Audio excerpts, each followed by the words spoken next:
বৌমা, তোমার বাবা যদি এবারে থাকে আমি এবারে থাকবো না। কেন, কি হয়েছে শাশুড়ি মা? তা মানুষ কুটুম বাড়ি আসলে কদিন থাকে? 1 দিন, 2 দিন, 3 দিন, 10 দিন। তা তোমার বাবা আজ 2 মাস ধরে বাড়িতে আছে, যাওয়ার নাম ধরে না। ওই দেখো, তা আমি আমার মেয়ের বাড়িতে আমি থাকতে পারবো না? আমার বউ মারা গেছে, আমার ছেলে নেই, আমাকে কে খেতে দেবে? অবশ্যই থাকতে পারেন। গ্রামের মানুষ তো আমাকে খারাপ বলছে, তাই না? গ্রামের মানুষ তো আমাকেও খারাপ বলছে, লোকজন বলছে আমার সাথে নাকি আপনার লাইন আছে।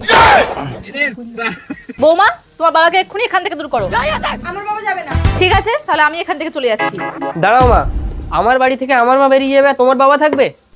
তোমার বাড়ি মানে? এ বাড়িতে তোমার যতটা অধিকার আছে আমারও ততটা অধিকার আছে। এ বাড়িতে তোমার মা থাকতে পারলে আমার বাবাও থাকতে পারবে। কেন, তোমার বাবার কি কোনো বাড়ি নেই নাকি? আছে তো, তুমি চলো, তুমি ঘর জামাই থাকবে আর তোমার মা ঘর শাশুড়ি। না না, আমি সব ঘর শাশুড়ি ফাশুড়ি থাকতে পারবো না, আমি এখান থেকে চলে যাচ্ছি। দাঁড়াও মা, দাঁড়াও দাঁড়াও, আমি পুলিশের এলাকে ঘর থেকে বের করছি, তুমি দাঁড়াও।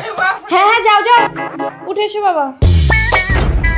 দেখেন বেন, পুলিশ এসে আমাকে যদি এই ঘর থেকে বের করে, আমিও কিন্তু সারা দুনিয়ার মানুষের কাছে প্রচার করে দেবো আপনার সাথে আমার লাইন আছে। এই বেটা বুড়ো, তুই জামাই বাড়ি দখল করে বসিস?